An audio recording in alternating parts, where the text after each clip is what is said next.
હમ હમ coffee જૂઠી છે ચાલશે. એક મિનિટ. તું કોણ દીકરા? અને આમ અમારા રસોડામાં? હું દામિની. હા, દામિની. પણ ઓળખાણ ન આપી. તું અમારા ઘરમાં શું કરે છે? અમારું નહીં આપણું.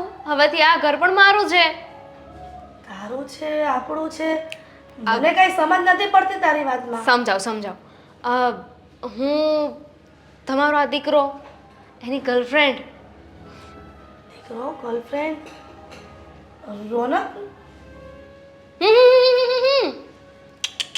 ખોટા ટ્રેક પર જઈ રહ્યા છો. પાછા આવો. બીજો દીકરો આદિ એની ગર્લફ્રેન્ડ. આદિની ગર્લફ્રેન્ડ?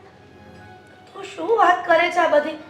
મારા મગજમાં કાંઈ નથી આવતું. અને પણ એની ગર્લફ્રેન્ડ અને ઘરમાં આદિ આવી વાત તો કાંઈ નથી કરી અમને. સાસુ મોમ હવેથી હું અહીંયા જ રહેવાની છું.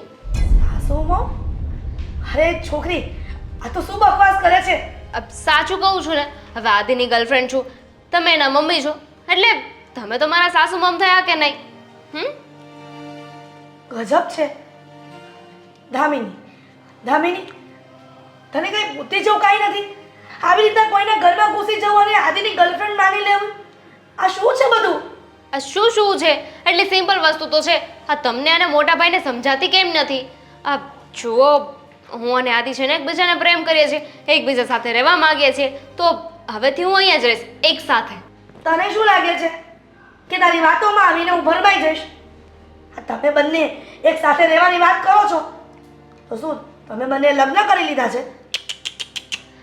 પહેલા જ આદિને ના પાડી હતી મેં કે તમારી પરમિશન વગર અમે લગ્ન નહીં કરીએ, એટલે અમે બંને લગ્ન નથી કર્યા. અને લગ્ન કરવાની શું જરૂર છે? લગ્ન પછી જે થવાનું છે એ બધું તો થઈ ગયું છે ને. એટલે આ બધી શું વાત કરે છે તું? અને આ ઘરમાં આવીને અચાનક આવી બધી વાતો કરવી તને શોભા નથી દેતું? તારા મા બાપે તને આવા બધા સંસ્કાર આપ્યા છે અને આ શું બધું? મારા મા બાપની છોડો ને, તમે આદિને આવા સંસ્કાર આપે છે કે મારો સાથ આપે છે? જુઓ મમ્મી, અમે લગ્ન વગર એકબીજાની સાથે અહીંયા રહેવાના છીએ, લિવ ઇન રિલેશનશિપ. અને જે વસ્તુ લગ્ન પહેલા એમ નામ થઈ શકે તો એના માટે લગ્ન કરવાની શું જરૂર? આ બધું મારા ઘરમાં નહીં ચાલે. માનવું પડશે, તમારી પાસે બીજો રસ્તો નથી. કારણ કે મને એવું લાગે છે કે દિવસે ને દિવસે તમારું પ્રમોશન થતું જશે.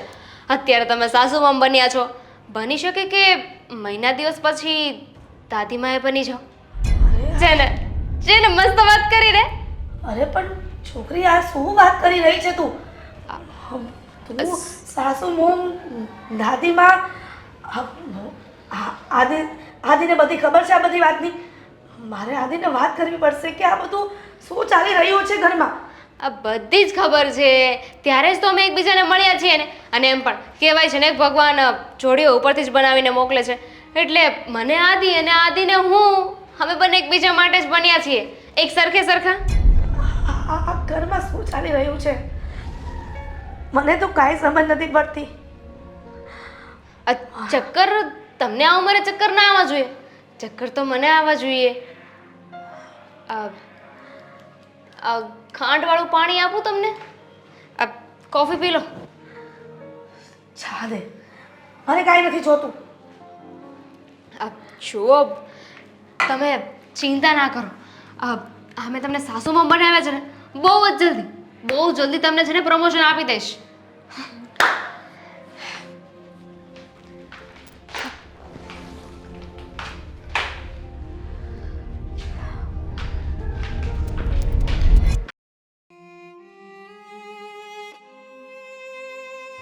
સમજાતું નથી કે કેમ ના પડી ગયા.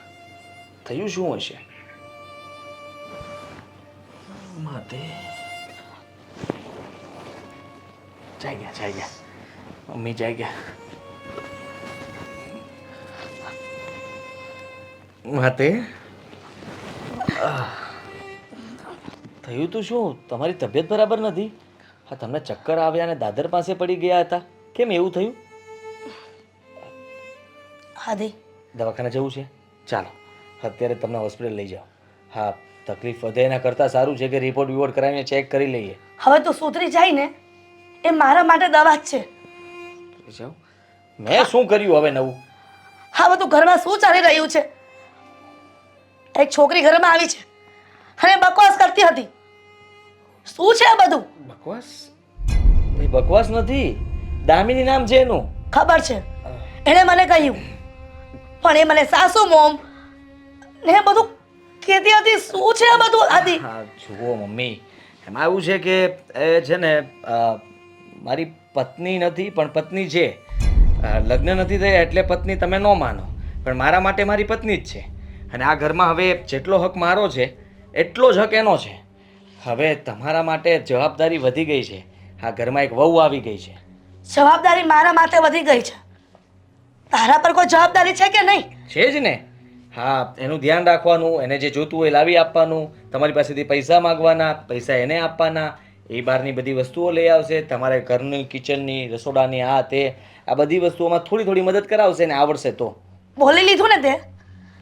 તને શું લાગે છે કે આવી રસ્તે રઝળતી છોકરીઓને તું ઘરમાં લઈ આવીશ અને તારી ઘરવાળી તરીકે રાખીશ ઘરમાં?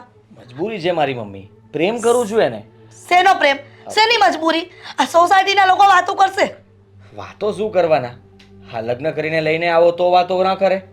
એવી રીતે અત્યારે આમનામ આવી છે, તેમાં શું વાતો કરવાની? વાહ, તને તો એવું લાગે ને કે સોસાયટી સમાજમાં પરિવારમાં આવી રીતે રહી શકાય? પણ ક્યારેય નહીં. આ લગ્ન વગરની છોકરીઓને ઘરમાં રાખવી, અને એ પણ એ છોકરી એવું કહે છે કે તારી પત્ની તરીકે રહેશે. આ બધા નાટક હું નહીં ચલાવી લઉં. હા મમ્મા, તમારી વાત હું પૂરી સમજી ગયો છું અને તમે નહીં ચલાવી લ્યો એ પણ મને ખબર પડી ગઈ છે.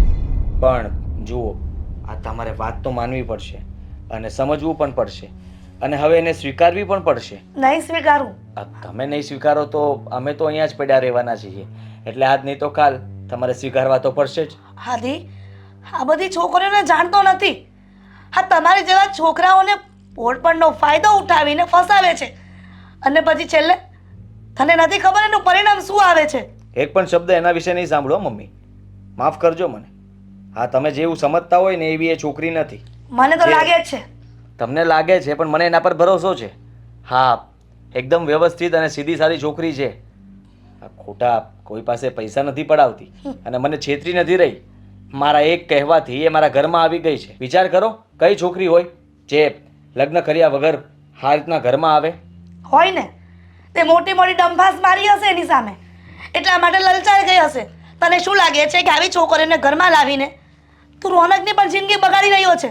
એના પણ લગ્ન બાકી છે, ખબર ને તને? તો જલ્દી થઈ જશે, કારણ કે ખબર પડશે કે આ લોકોએ નાનાએ લગ્ન નથી કર્યા, મોટા ભાઈની વાટે છે. તો વિચાર કરો કે લગ્ન ભાઈના જલ્દી થઈ જશે. અને તમને કહી દઉં, તમે છે ને જરાય ચિંતા ન કરો. એ દામિની બહુ સારી છે અને મને બહુ પ્રેમ કરે છે અને હું પણ એને બહુ પ્રેમ કરું છું. અને તમને હજી પણ ઘણી બધી ખુશીઓ આપવાની છે, એ ધીમે ધીમે આપતા જશું. આદિ, દુનિયા આપણે કહીએ ને એમ ન ચાલે. દુનિયા દુનિયાની રીતે ચાલે છે અને દુનિયાદારીનું તને ભાન નથી ને, એટલા માટે બધા આ નાટક કરે છે. હજી કહું છું, એ છોકરીને પાછી મોકલી આપ. હા, પાછી મોકલી આપું? ક્યાં મોકલી આપું? કેવી વાત કરો છો તમે? જરાક તો વિચાર કરો. હા, બિચારી મારા માટે થઈને એનું ઘર છોડીને અહીંયા આવી છે અને હવે હું એને ઘરમાંથી કાઢી મૂકું એ સારી વાત ન કહેવાય. એક સ્ત્રીને આપણા ઘરમાંથી ધક્કો મારીને થોડી કાઢાતી હશે. એટલે તું આપણી આબરૂ ઉછળવા માંગે છે? બિલકુલ નહીં. જો આપણી આબરૂ એમ પણ ઉછળેલી જ હતી. કુટુંબ પરિવાર બધાને તો ખબર એ પણ તારા લીધે જ ને. તું આટલો આવારા પેદા થયો ને એટલા માટે. જો તું રોનકભાઈ જેવો થયો હોત ને તો મારે લોકોનું ન સાંભળવું પડે. ન સાંભળવું પડે, પણ હવે સાંભળી જ લીધું છે તો થોડું વધારે શું ફરક પડવાનો છે?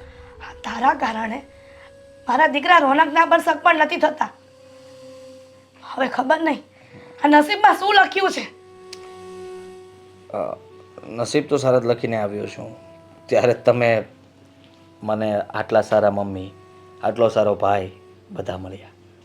તમે આરામ કરો. આવી રીતે ફરી ચિંતા કરશો તો ચક્કર પાછા આવશે. હે ભગવાન, આ ચક્કર આવ્યા એના કરતાં પ્લેટફોર્મનો પથ્થર વાગીને માથામાં હેમરેજ થઈ ગયું હોત ને તો સારું થાત. રામ રામ રામ રામ, આવું ના બોલો મમ્મી.